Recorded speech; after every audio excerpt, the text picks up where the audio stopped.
Bismillahirrahmanirrahim. Assalamualaikum warahmatullahi wabarakatuh. Innal hamdalillah nahmaduhu wa nasta'inuhu wa nastaghfiruh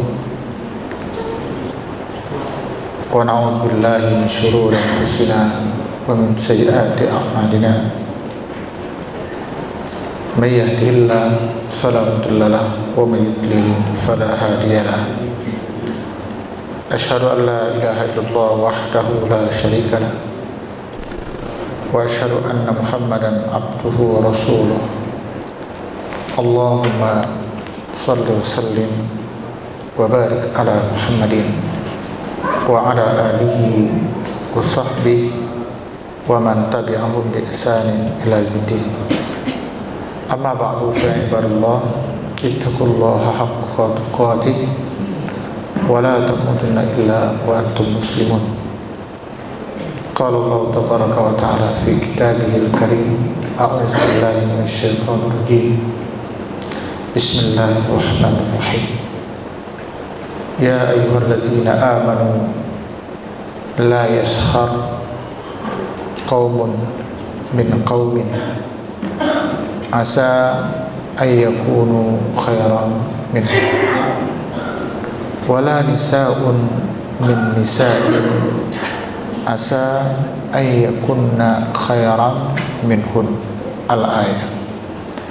Hadirin bapak-bapak, ibu-ibu, jemaah yang dirahmati Allah Subhanahu wa taala, kita bersyukur kepada Allah Tabaraka wa taala atas segala limpahan rahmat serta berbagai karunia-Nya kepada kita semua. Ada indikasi menunjukkan belum sampai 1 bulan Ramadan yang agung itu meninggalkan kita. Kita sudah mulai dalam tanda petik keteteran dalam melanjutkan ibadah-ibadah agung, ibadah-ibadah mulia yang kita lakukan selama bulan Ramadan itu. Padahal kita hampir setiap tahun mengatakan Ramadan boleh meninggalkan kita, tapi sholat malam tidak boleh berhenti. Ramadan yang agung boleh pergi meninggalkan kita, tapi tilawah Quran tidak boleh berhenti. Ramadan yang agung ini boleh pergi meninggalkan kita, karena memang begitulah sunnatullahnya, ketetapan Allahnya. Ya, tapi puasa bukan berarti selesai. Banyak ibadah-ibadah puasa yang dapat kita lakukan, apalagi dengan infak, sedekah. Artinya apa? Idealnya dalam teori manajemen kan memang begitu. Kita harus mengambil format yang ideal dahulu. Kalau yang idealnya tidak dapat, baru daripada. Jadi minimal yang idealnya itu kita bahas. Idealnya setelah kita di training selama 1 bulan itu yang diharapkan adalah tumbuhnya semangat kerja.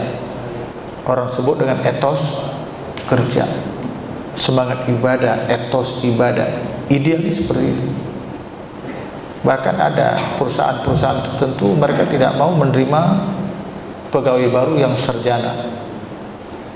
Gitu. Mereka menerima yang tamatan SMA atau sekarang apa namanya, yang sekolah kejuruan itu, SMK. Mereka lebih mudah. Kenapa? Pertama, gaji tidak terlalu mahal, kemudian mereka itu akan dididik, di training gitu kan, dan kemampuan mereka tidak kalah hebatnya. Artinya apa? Training yang dilakukan dari sebuah perusahaan itu sebenarnya adalah ingin menumbuhkan, meningkatkan semangat etos kerja dan produktivitas kerja, meningkatkan produksi sampai seperti itu. Nah, itulah kalau kita bawa tarbiyatul Ramadan, didikan Ramadan dalam kehidupan kita, idealnya seperti itu. Masa sih 1 bulan kita latih berpuasa, habis Ramadan langsung puasanya seolah-olah di-cut aja gitu, stop.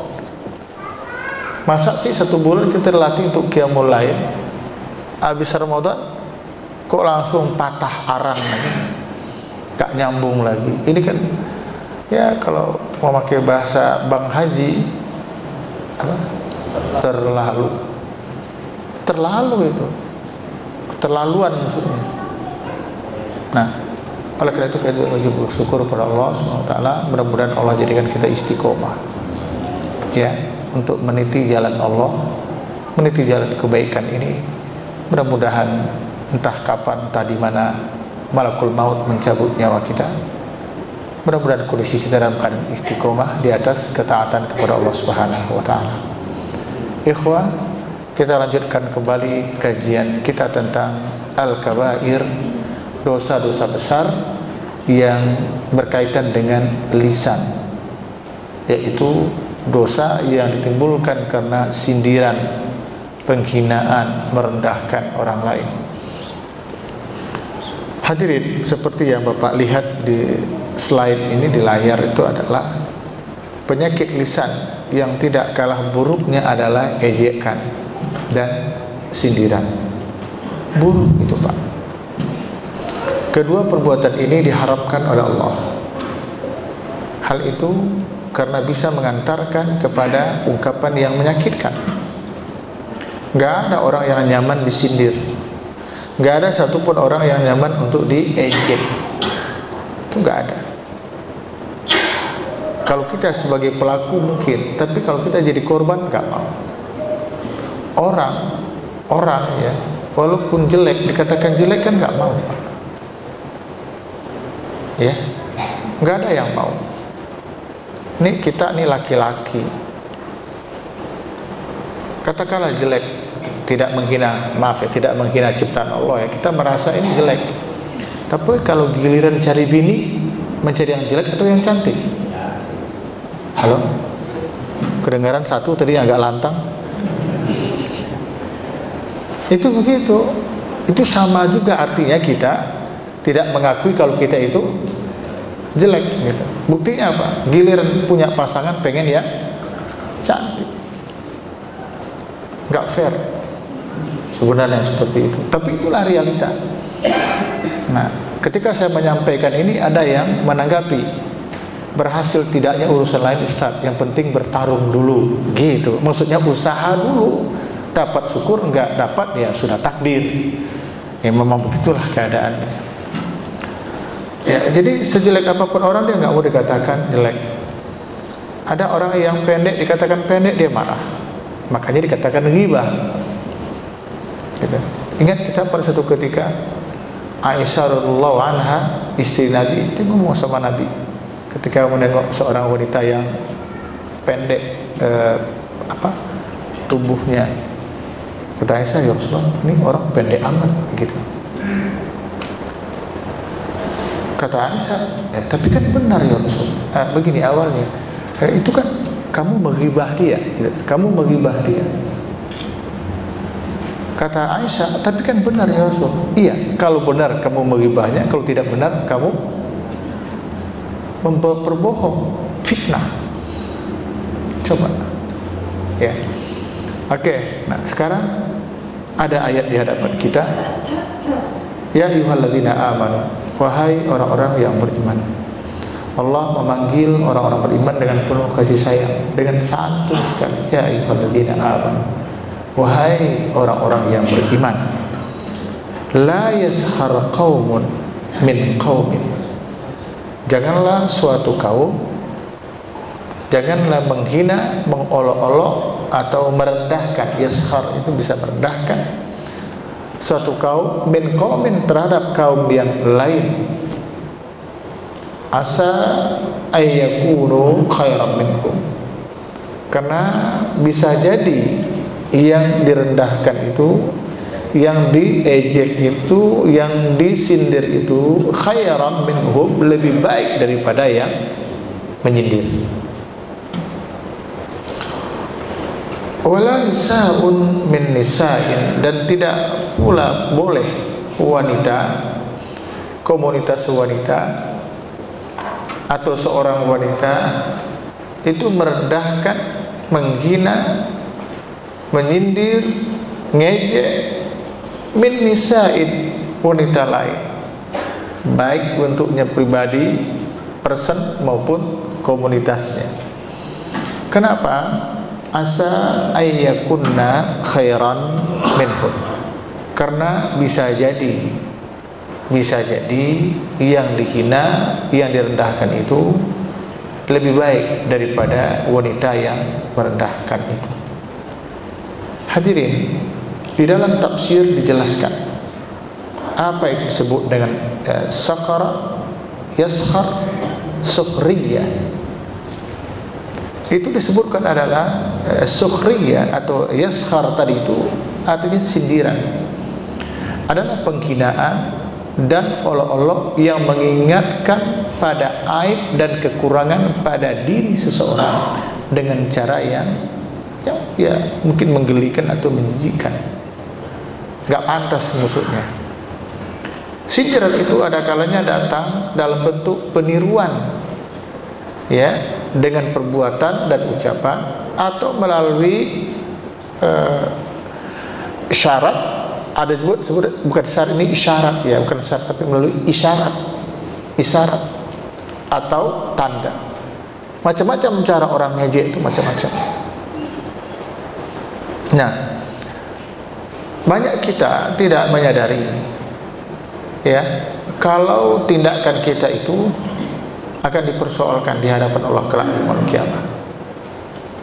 Bahkan hari ini urusan ejek mengejek, hina menghina sekarang kena oleh aturan undang-undang apa? IT. Coba, subhanallah, banyak yang udah masuk penjara ini, paling tidak ditahan dengan alasan menyebarkan kebencian. Walaupun bisa jadi tuduhan itu benar, bisa juga itu hanya bersifat subjektif, bisa aja dari orang-orang tertentu. Tapi artinya apa? Sebelum kita nanti ketemu di yaumul qiyamah, di dunia ini saya sudah mulai merasakan itu, dampak daripada lisan seseorang itu. Nah, di dalam Al-Quranul Karim, nanti kita akan kembangkan dalam konteks kehidupan kita hari ini. Allah firman dalam surat Al-Kahfi, wa wudi'al kitabu, dan ketika kitab catatan amal diberikan, diserahkan kepada yang bersangkutan, dibagikan. Fataral mujrimina musfiqina mimma fi, kamu ya Muhammad akan melihat orang-orang yang berdosa itu ketakutan terhadap apa yang ada di dalam catatan amal di dalam kitab atau buku yang diberikan itu. Wa yaqulun, dan mereka mengatakan, ya wailatana ma li hadzal kitab, duhai celakanya kami. Ma li hadzal kitab, buat apa ini kitab?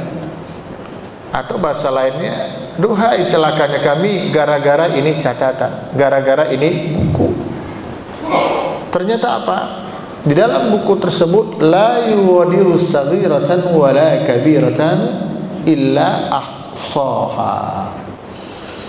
Tidak, la yuwadir, tidak tercecer, tidak luput saghiratan, baik itu persoalan kecil alias dosa kecil, kesalahan kecil, wala kabiratan, apalagi yang besar.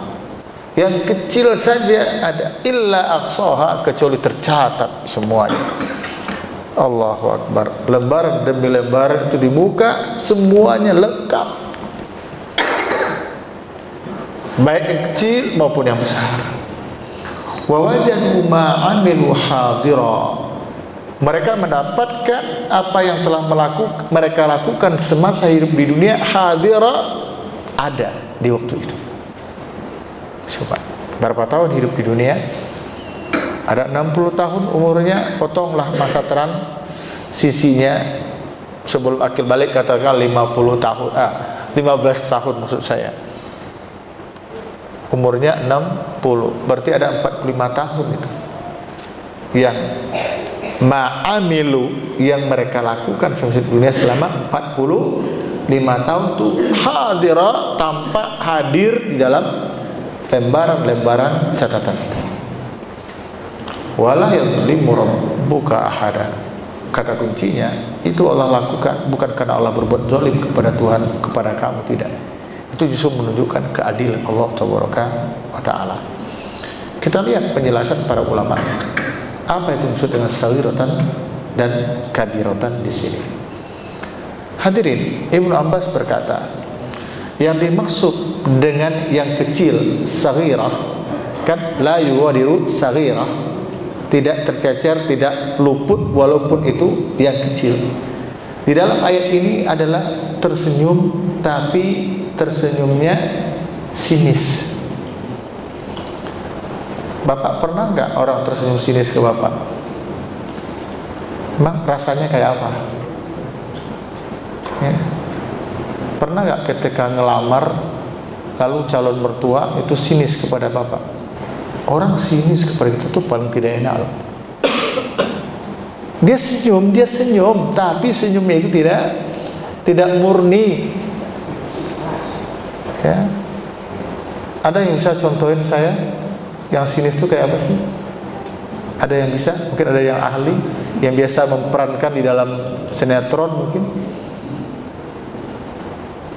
Itu yang dimaksud dengan saghira. Jadi senyum tapi ternyata isinya sinis, enggak tulus. Itu ternyata pun la yuwadir, tidak luput, tidak tercecer, illa asaha, kecuali tercatat.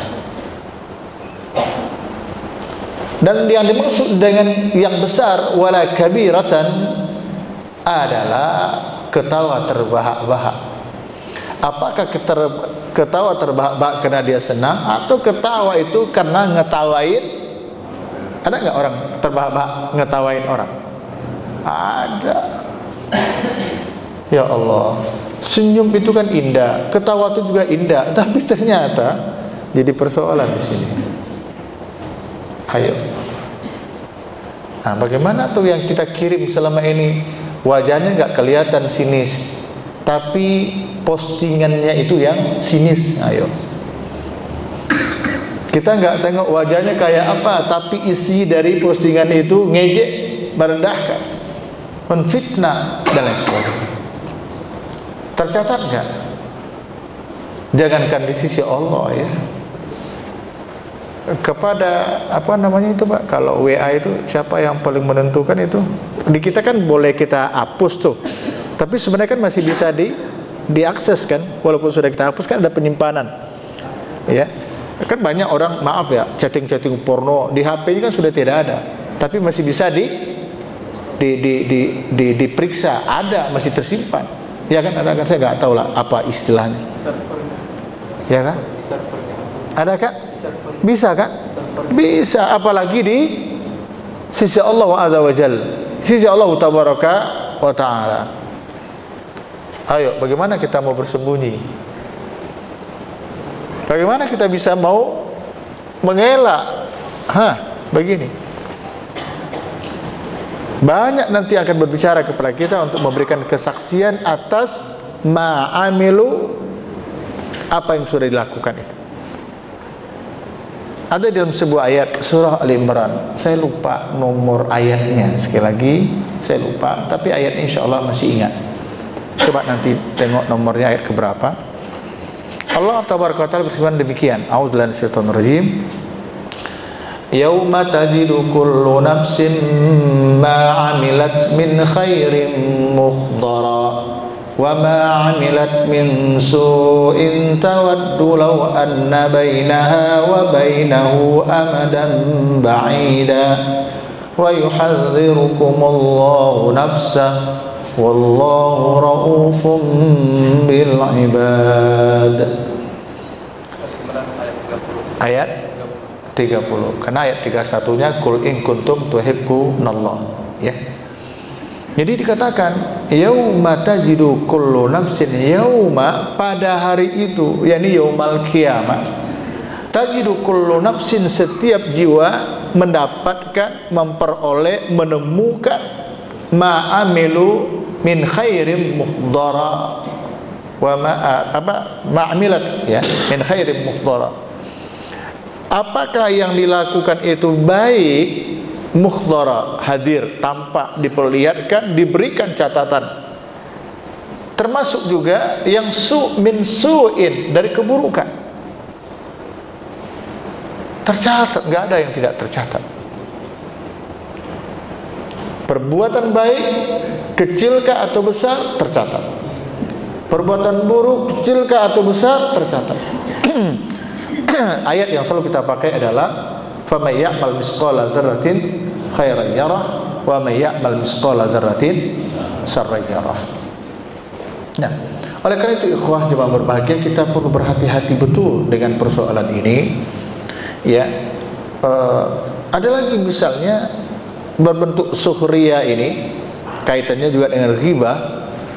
Coba kita tengok satu surah di dalam juz amma itu, yaitu surah Al-Humazah.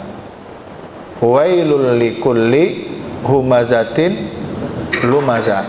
Coba tengok terjemahannya, yaitu Al-Quran ada terjemahan juz amma. Silakan dilihat, bantu saya. Ntar tengok, kali aja di situ ada catatan. Apa? Kalau kita artinya kan pengumpat dan pencela. Tapi ada nggak catatannya itu? Penjelasannya apa bedanya humazah dengan lumazah? Itu beda, Pak. Walaupun intinya sama-sama mencela, sama-sama mengumpat orang, tapi ada perilakunya. Ada, Pak, catatannya? Kecelakaan bagi setiap pengumpat. Kecelakaanlah bagi pengumpat dan pencela. Ada nggak catatan kakinya? Nggak ada ya? Oke. Berarti nggak semuanya. Jadi humazah itu adalah mengumpat, sama juga dengan mencela, tetapi itu pakai bahasa.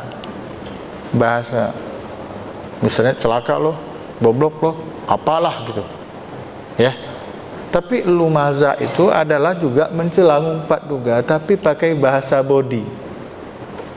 Ya. Macam-macam itu. Mungkin dengan cara mencibir, dengan cara mengkedipkan mata, tapi intinya menghina, merendahkan.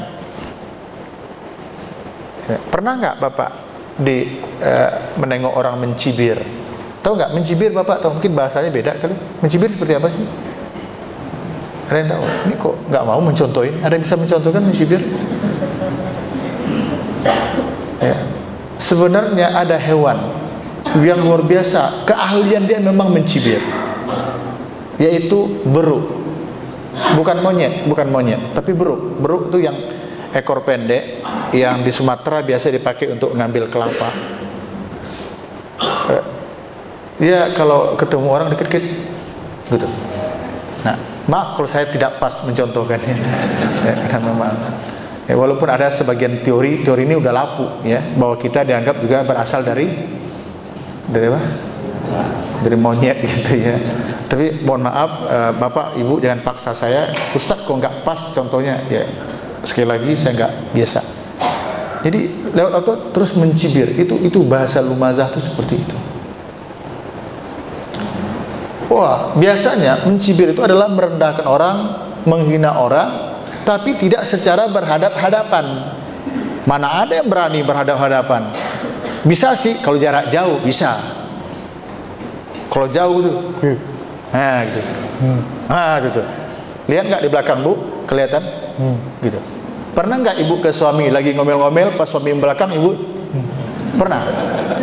Hati-hati. La yughadiru saghiratan wala kabiran. Tercatat Bu.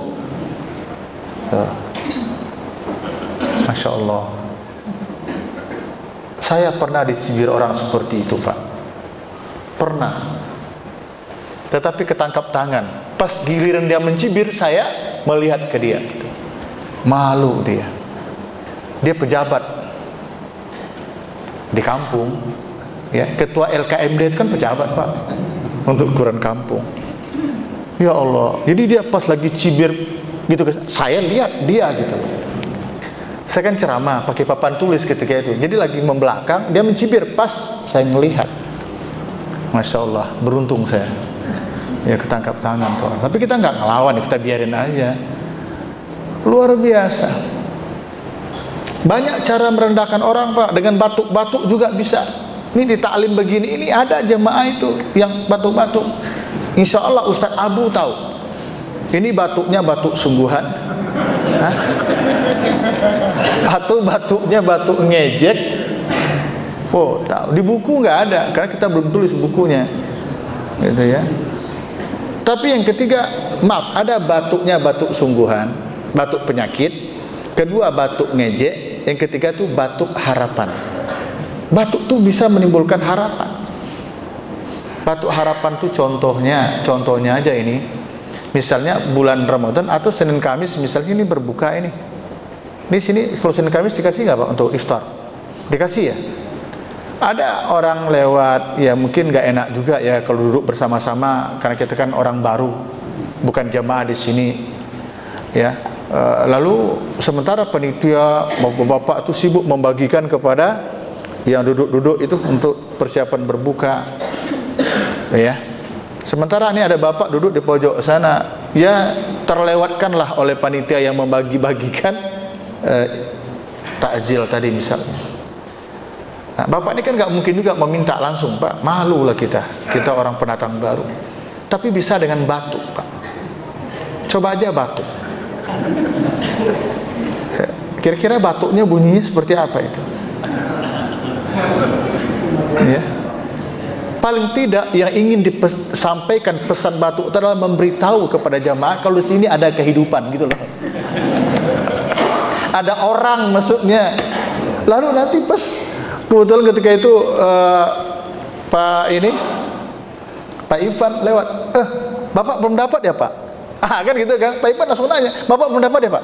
Oh ya nggak apa-apa Pak. Ya nggak apa-apa Pak, ini banyak kok. Ya udah kasih deh. Gara-gara batuk. Itu namanya batuk harapan. Bolehlah nanti dibiasain seperti itu. Maksudnya dilatih gitu. Nah, kalau batuk yang penyakit, pasti Bapak tahu lagunya beda-beda, iramanya berbeda itu. Lagi batuk berikutnya batuk apa tadi? Menghina, ngejek. Wah, itu macam-macam modelnya, tergantung mungkin daerah. Saya pernah turun dari mimbar ceramah, baru 5 menit di atas mimbar, gara-gara ada yang memberikan sinyal ngejek saya. Demi Allah, itu udah lama, mungkin sudah ada 20 tahun yang lalu kejadiannya. Ceramah Ramadan di daerah Pejompongan, baru 5 menit di atas mimbar ini memberikan tausiah, ada batuk yang diiringi dengan bahasa lain, ya bahasa budinya lah gitu. Saya turun, saya bilang, mohon maaf jamaah sampai sini aja, atau usia kita ngerti syukur, nggak ngerti nggak apa-apa, karena saya tidak nyaman di sini. Ya, dan orang tahu, semua orang memandang kepada yang satu itu. Jadi bukan hanya saya yang paham bahasa batuk dia itu, ternyata enggak, jemaah lain sudah terlatih juga, udah tahu kalau batuk seperti itu penghinaan. Kejadian Pak. Jadi apapun yang kita lakukan, baik dalam bahasa lisan maupun dengan bahasa body, ya, isyarat kita melalui kedip mata dan sebagainya, itu jangan dipikir akan terlewatkan begitu saja oleh Allah, tetapi tercatat. La yughadiru saghiratan wala kabiratan. Penjelasan Ibnu Abbas ini luar biasa Pak. Masa senyum sinis saja ternyata dipersoalkan di hadapan Allah, padahal udah senyum loh. Ini udah senyum tapi sinis. Bagaimana kalau langsung wajahnya berubah gitu, ngejek, luar biasa. Menjadi ustadz yang tidak yang tidak terkenal tuh gak enak Pak. Kalau menjadi ustadz yang terkenal juga kayaknya gak enak juga. Ada lagi menarik, saya diundang oleh satu komunitas orang kaya-kaya. Kita datang biasa salaman, termasuk kita yang berdiri juga salam-salam gitu. Ada datang lagi nih, yang di sebelah kiri saya ini, itu yang ngundang. Sebenarnya dialah direkturnya di perusahaan itu yang ngundang saya, karena dia kenal saya gitu. Dia yang ngundang saya. Yang lain-lain itu salaman, ini salam, giliran saya nggak disalam Pak, dia lewatin, langsung nyalamin yang sebelah kiri. Kita tangan udah gini aja, tangan di tadi. Ya, mudah-mudahan orang yang itu besok nonton video ini gitu ya. Ya Allah. Kemudian setelah acara dimulai, barulah yang mengundang sahibul hajat itu memberitahu kalau ini ustadz kita, kira-kira begitu. Jadi biasa. Nah kalau sekarang karena udah ustadz besar, berdasarkan kilogramnya itu udah ketahuan. Saya datang tuh orang udah tahu, oh ini ustadz gitu.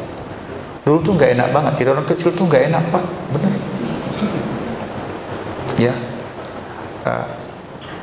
Saya lanjutkan sedikit lagi. Ini maknanya apa? Semua kita sudah tahu bahwa kemuliaan itu bukan ditentukan oleh postur, bentuk tubuh orang, tidak, tapi ada pada nilai iman. Tapi dalam konteks keduniaan enggak itu yang dinilai gitu. Bukan itu yang dinilai oleh orang, tetapi penampilan. Makanya banyak orang tertipu oleh penampilan. Yang penting casingnya gitu. Oleh karena itu ikhwah cuma berbahagia, hati-hati kita terhadap penampilan orang dengan pernah merendahkan.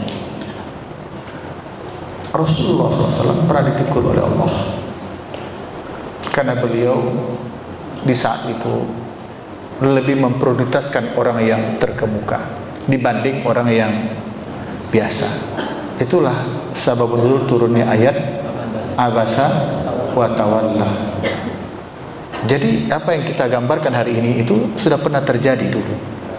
Hanya bedanya kalau Rasulullah kalaupun belum berdosa karena salah, Allah sudah ampuni. Makanya maksum beliau. Kalau kita kan tidak ada jaminan. Mana ada garansinya kalau kesalahan kita diampuni oleh Allah. Tapi kan kita minta ampun. Iya, kita minta ampun. Tuhan kita kan Maha Pengampun. Iya, Tuhan kita Maha Pengampun. Allah siap menerima ampunan tobat kita kapan dan dimanapun Allah siap. Tetapi itu keyakinan kita. Tetapi adalah, tahu nggak secara pasti bahwa dosa kita diampuni oleh Allah? Nggak ada yang tahu. Kita hanya bisa berharap mudah-mudahan dosa kita diampuni. Secara pasti kita tidak tahu. Tapi kalau Rasul sudah ampuni dosa-dosa dan kesalahannya yang telah lalu. Tapi paling tidak apa yang terjadi pada hari ini sebenarnya juga pernah terjadi pada waktu itu. Dan kejadian yang pada diri Rasul itu adalah ibrah, pelajaran bagi kita. Orang ingatnya hari akhir itu Pak, keyakinan kepada hari akhir itu salah satu hikmahnya adalah menenangkan hati kita ketika hak kita di dunia ini tidak kita peroleh, yakin di yaumul kiamat kita akan kebahagiaan. Itu salah satu hikmah beriman kepada hari akhir. Ya, Bapak pernah dizalimi orang mungkin. Ada hutang, kita punya piutang yang harus kita dapatkan, kita butuh itu duit, tapi itu orang nggak bayar. Dikatakan mati nggak tahu kuburnya, dikatakan hidup nggak tahu alamatnya. Pernah dikasih alamat, ternyata alamat palsu. Akhirnya kita mengatakan apa? Ya udah, sebagai deposito kelak insya Allah di yaumul kiamat. Ini keyakinan. Kalau tidak stres kita hidup Pak. Kalau semuanya pengen di dunia ini didapatkan, matilah kita. Jadi beriman kepada hari akhirat itu sebuah keyakinan yang luar biasa.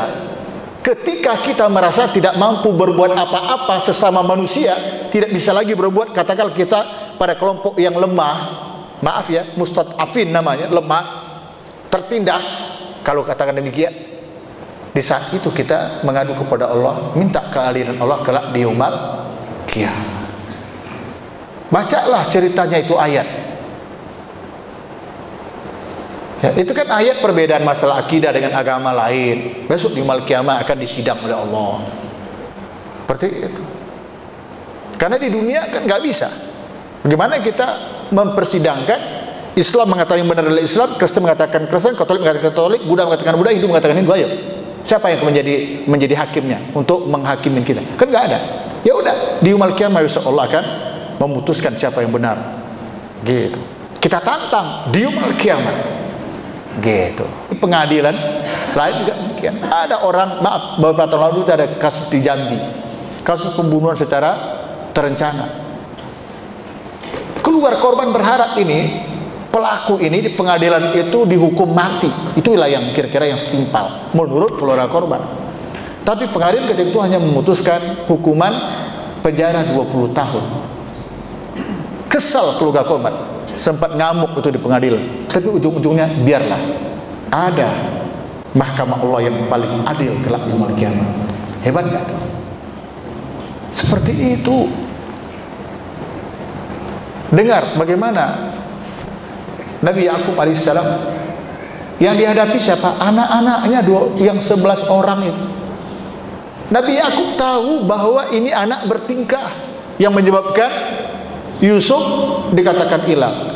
Dibawa deh, bah ini baju berlumuran darah karena adik kami dimakan serigala. Padahal itu darah apa? Darah kambing. Jangankan Yakub yang biasa makan kambing, kita aja yang jarang ketemu kambing tahu tuh darah mah darah kambing.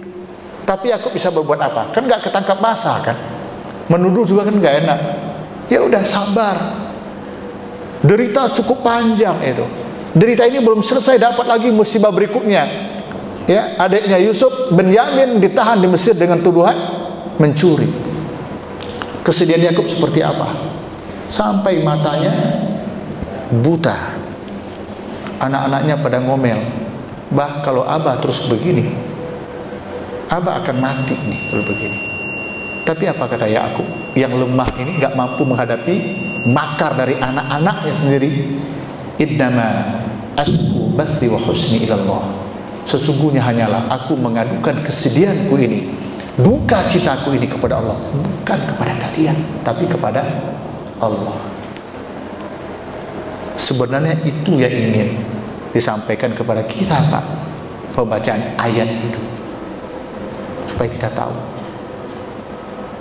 Ingat kisahnya Muhammad sallallahu alaihi wasallam dampar di sebuah kebun setelah pergi ke Taif, diserang oleh orang Taif. Apa kata Nabi? Ya Rabb, anta rabbul mustad'afin. Engkau adalah Rabbnya, zat Tuhan orang-orang yang tertindas, orang-orang yang lemah. Kepada siapa aku harus mengadu? Apakah engkau serahkan aku kepada musuhmu yang akan memusuhi aku, kepada orang yang jauh yang akan mencela aku, atau kepada musuh yang akan menguasai hidupku? Tapi gak apa-apa ya Allah, selama engkau tidak murka kepada aku, walaupun lain semuanya memusuhi aku, tapi selama engkau tidak murka, fala ubali, bagiku gak ada masalah. Kembali diingatkan kepada kita. Jadi menyerahkan urusan kepada Allah, bahkan jarak jauhnya, jangka jauhnya yaumul kiamat, ini sebenarnya adalah memberikan ketenangan kepada batin seorang mukmin. Kalau ada hak-haknya di dunia ini tidak terpenuhi karena kezaliman demi kezaliman, dia masih bisa tenang, masih bisa bernapas. Kenapa? Masih ada hari esok. Bisa dipahami? Jadi jangan pernah menafikan hari esok. Masuk ke WC baca doa, itu Bapak dapat kebaikannya di dunia atau besok di yaumul kiamat? Di yaumul kiamat. Di dunia dapat apa? Doa enggak doa sama aja masuk WC, ya kan?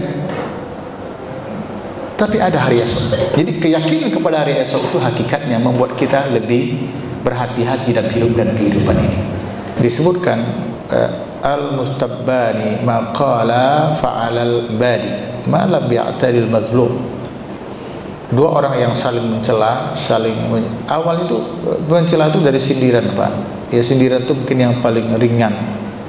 Akhirnya ya mencela, mencaci. Maka dosanya ditanggung oleh orang yang memulai. Siapa yang memulai dulu? Ya.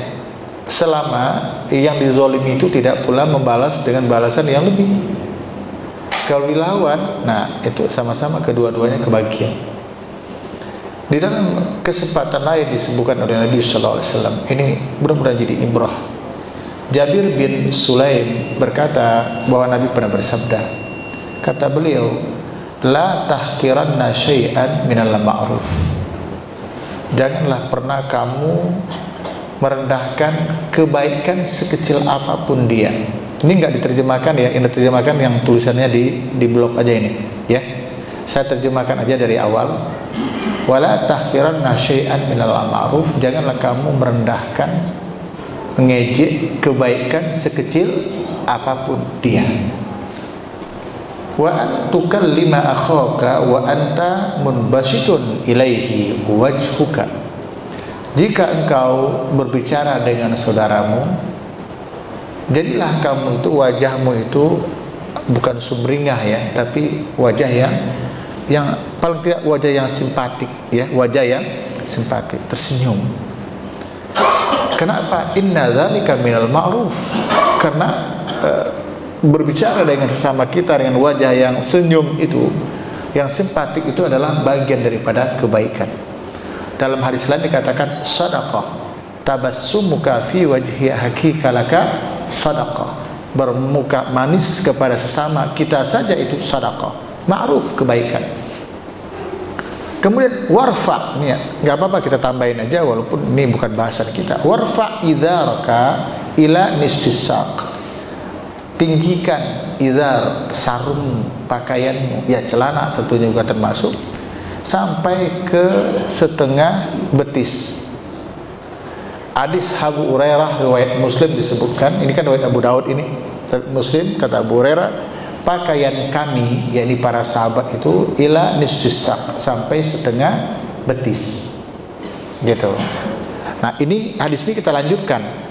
Ini juga di sini perlu dipahami agar tidak mencela orang yang celananya itu tidak sampai setengah betis, tetapi tidak melewati mata kaki. Jadi ada di sini. Fa in abaita, jika kamu tidak mau sampai setengah betis, gitu. Fa ilal ka'bain, ya sampai mata kaki. Kenapa? Wa isbalul izar fa innaha minal bakhila. Karena menjulurkan pakaian, maksudnya isbal itu melewati mata kaki, itu bagian dari kesombongan, dan Allah tidak suka kepada yang sombong. Tidak semua orang yang tidak sama dengan kita itu batil ya. Kalaupun batil mungkin ada tingkatan-tingkatan kebatilan itu. Pengajian kita, saya yakin ustaz-ustaz yang ada di sini itu bukan pengajian yang memberikan stempel kesesatan kepada orang lain. Kajian kita adalah mencari kebenaran. Kalaupun ada orang yang keliru, yang salah, ya sama-sama kita bawa kepada kebenaran. Mudah-mudahan Allah ridho. Itu tujuan kita. Kita lanjutkan. Wa inimru'un satamaka, ini yang kita bahas. Wa inimru'un satamaka, jika ada seseorang yang mencelamu, wa ayyaraka, mencacimu atau mencelamu, bima ya'lamu fika, terhadap apa yang ada pada kamu. Ada di antara bapak mencela saya, memaki saya, karena bapak tahu aib saya. Kata Rasul, falat ayyirhu bima ta'lamu fi, kamu enggak boleh membalas dengan mengumbar aib dia. Hebat enggak itu Islam? Nauzubillah min dzalik. Pak Ivan, misalnya Ustaz Abu tuh begini, karena bapak tahu siapa saya. Saya juga tahu siapa bapak, tapi saya nggak boleh melawan bapak dengan cara mengumbar aib bapak. Ini Islam yang ngajarin kepada kita. Kenapa? Kalau kita bersikap seperti itu, fa innama wabalu dzalika alaihi, maka dosa itu ditanggung oleh yang mencela kita. Walaupun kita itu nggak benar, tapi ada orang mencela, maka yang mencela itu mendapatkan dosa. Tapi kalau kita balas dengan mengumbar aib dia, maka sempurna sudahlah dosanya. Karena yang mencela dan yang dicela sama-sama berdosa. Ini akhlak, Pak. Ini akhlak. Oleh karena itu, kalau bapak-bapak ketemu dengan teman, bahkan dengan ustadz kita, ada hal yang bapak nggak suka, tahan tuh baik-baik. Ya, kalau bisa diingatkan, namanya amar ma'ruf nahi munkar. Jika tidak, diam. Ya, daripada disonding kepada orang lain yang manfaatnya sama sekali tidak ada. Mudah-mudahan Allah ridho dengan apa yang kita lakukan ini. Mudah-mudahan Allah jadikan ini ilmu yang bermanfaat bagi kita. Allah berikan kita taufik, kemampuan untuk mempraktekkan sedikit kebenaran yang kita ketahui ini di dalam hidup dan kehidupan kita semua. Sepikir demikian ikhwah, hadirin, tidak perlu ada yang dipertanyakan. Yang begini-begini mah ya, lanjut ajalah kita sholat. Mudah-mudahan sekali lagi kita berharap keridhaan Allah Subhanahu wa taala. Allah jadikan keluarga kita keluarga yang sakinah mawaddah warahmah. Kita doakan orang tua kita yang sudah meninggal dunia terutama, semoga Allah ampuni dosa mereka, Allah terima segala amal ibadah mereka, Allah lapangkan kubur mereka, Allah terangkan kubur mereka, Allah tempat di surga Allah. Dan bagi orang tua kita yang masih hidup bersama kita, mungkin ada dalam keadaan sakit, kita doakan semoga Allah angkat, Allah cabut penyakit mereka, sehingga mereka bisa sembuh kembali sebagaimana sedia kala, bisa menjalankan ketaatan kepada Allah. Kalaupun pada saatnya Allah ambil mereka, mudah-mudahan dalam keadaan husnul khotimah. Jangan lupa doakan juga orang tua kita yang sakit itu, semoga Allah ikhlaskan hati mereka untuk menerima musibah itu, sehingga menjadi tuhur, menjadi pembersih dosa-dosa mereka. Kita juga berdoa kepada Allah, mudah-mudahan Allah jadikan hati kita ini lembut, enak, adem merawat orang tua kita. Jangan ada sedikit pun merasa tidak nyaman ketika memberikan bakti kita kepada mereka. Mudah-mudahan itu menjadi sebab mereka ridho, dan dengan sebab mereka ridho itu Allah ridho pula kepada mereka. Dengan ridho Allah, Allah halalkan kita masuk ke dalam surganya. Jadi teruslah kita berdoa untuk kebaikan kita, keluarga, termasuk mendoakan bangsa dan negara ini.